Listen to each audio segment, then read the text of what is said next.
So sorry guys, working out in the hot Florida sun doing this, you wind up getting sweat that drips on your phone and ends the video. So I guess this will be part 2. As you can see, the gasket was shot, so I have now pulled the gasket out around the spark plug tunnels and I'm gonna get ready to lay the new one in. Something I wanted to show you all was, see the secondary hole? So you have these. Got to replace the grommets on these as well. The kit that I bought, and I would suggest O'Reilly Auto Parts because they had the best price and the best kit. As you can see, I sent a whole bag of grommets to replace with. It is time consuming to do it, but let's do it right because you don't want to have to tear all this apart again. As you can see, here is the gasket that will go on the around the spark plug tunnels.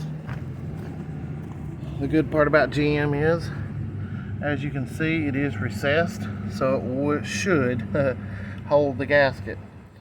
Do your best to make sure that area is clean. Like I said, the inside of this engine's got over 400,000 miles, so I don't expect it to be too clean. But there you go, guys. So I'm going to pause the video, can't hold the phone, and put the gasket in at the same time.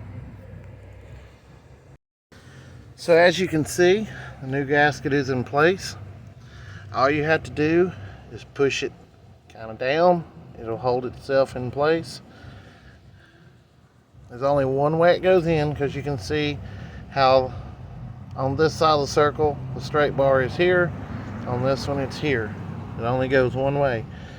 Make sure that you get this part pushed in real good. I have had issues with that before. So as you can see the difference, come on, focus. This grommet is bigger. It's still good and fat versus when you look at the old ones. Sorry guys, it's not wanting to focus. It's much thinner. So this will increase their seal. All you need is a flat screwdriver. You're going to want to put the flat screwdriver under this bigger end and just work it over, because this piece actually does have a lip. If you can see it on my thumb, it does have a bigger lip right there. So as you can see, I've got the screwdriver under the grommet. So when you do that, you're just going to work it back and forth until you get it over the top of the actual. This is really actually a nut that holds your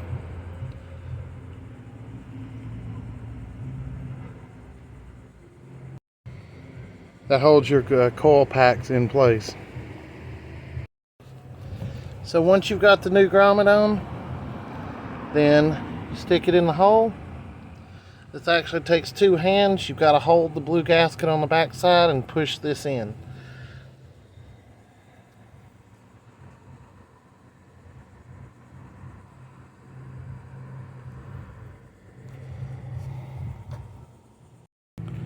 So as you can see, I just pulled one of the valve cover bolts out.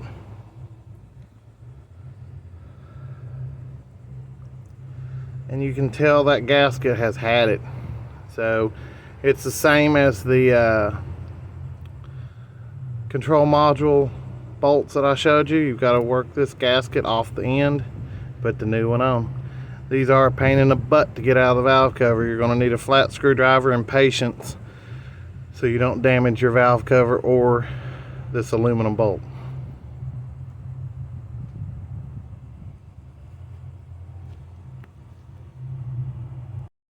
Okay, so as you can see, this was the last grommet.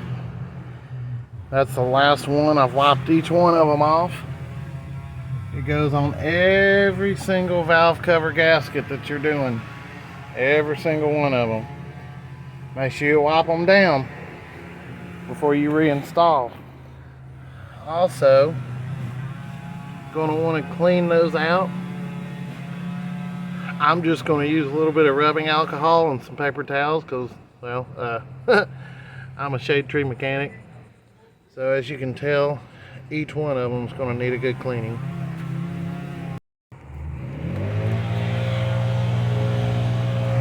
Okay, so guys, guy started mowing across the street from me.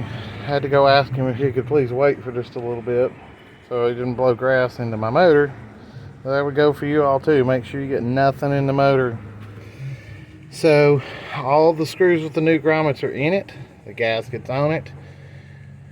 You will want to loosen this motor mount, or this motor pull hook, and you will also want to loosen this bracket right here that goes right here on the side of the valve cover when you're removing the valve cover. All of these nuts are 10 millimeter. I've got an old 10 millimeter deep socket that I use for about everything. I just prefer it. Make sure that you keep your sensor plugs for the exhaust. It's camshaft solenoids. As you can see, one says exhaust, one says, if you can see it, intake. You will want to make sure you keep those in order. As you can see, they pigtail right there. They can turn into a Y. I always put the exhaust behind the squirter bottle, the windshield washer squirter plug. That way you don't get them mixed up. The other one is down here. Unfortunately, right to the top left of this screw, you will probably break that tab trying to get it out. That is a tab that holds the wiring harness in. Unfortunately, I broke that one, so we'll see how it goes back together.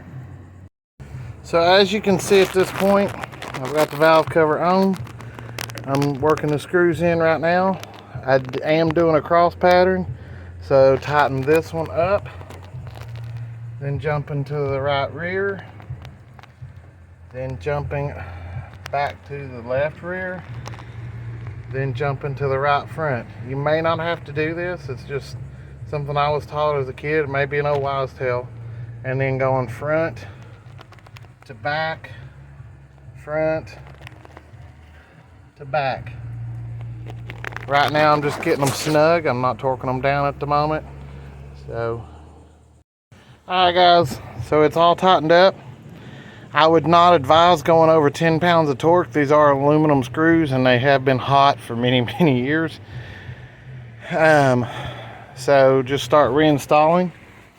So for instance, just like I said, put your wiring harness back up here. Put your exhaust plug on the exhaust. It can be a little bit of a pain in the rear to get this one on. Put your intake. Make sure you line it up. As you can see, this is going to go over, press down till it clips. Alright, they're snug. Alright, next task. Go ahead and plug up your coil packs. Yes, these are still the original coil packs. They work perfectly so far, knock on wood. So just go ahead. What I do is go ahead and put them back in.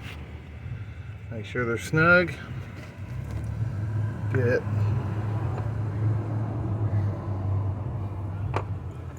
Get the 10 millimeter nut or the screw. Start threading them in.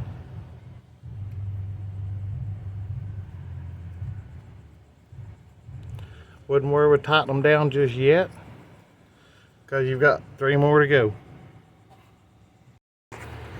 So remember, when you're tightening down the coil packs, just a little bit snugger than hand tight is what you want. Those are plastic, and as we all know, these cars, most of their parts are made in Mexico, so be careful with that. Alright, so I'm going to reconnect the fuel rail bracket to the valve cover, and we'll go from there. By the way, don't forget to tighten back down the engine bracket. All that's used for is if you were to have to pull the motor to chain it up and pull it. Of course, most of these cars, the motor comes through the top anyway, but for what it's worth, I guess that's just to lower it. That is two 13 millimeter bolts. Once again, everything on the HHR is millimeter, so your most common is 10, 13, and 15. That's your most common millimeter bolts, nuts on the car. Alright, so this is very important. Pull these plugs back out.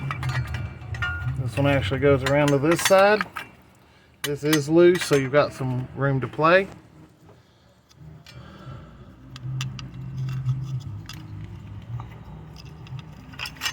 Pull your harness back across it.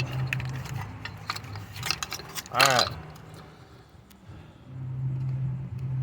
Plug it up till you feel it snap right there. Make sure it's tight. Plug it up. You heard the snap, hopefully. Same thing. Yes, I would advise cleaning these up, but it's about to start pouring down rain on me and I'm working outside. So we gotta get the engine buttoned up. Same thing. Alright, so they're locked in place. I'm gonna trim this hose from the valve cover to the air intake a little bit, make it look a little better. I'll be right back. Okay, so the engine's buttoned back up. Everything's hooked back up. Still got to put the air box back on it. Honestly, if you can't do the air box, then you shouldn't be doing the valve cover gasket. Ladies and gentlemen, we are done. Engine cover's back on. Next thing I'll do is wind up being the oil change, but that's very basic on these cars. 5 quarts. I suggest Valvoline or Mobil 1. GM engines tend to like it better. Thank you guys for watching. I hope I could help. Thank you.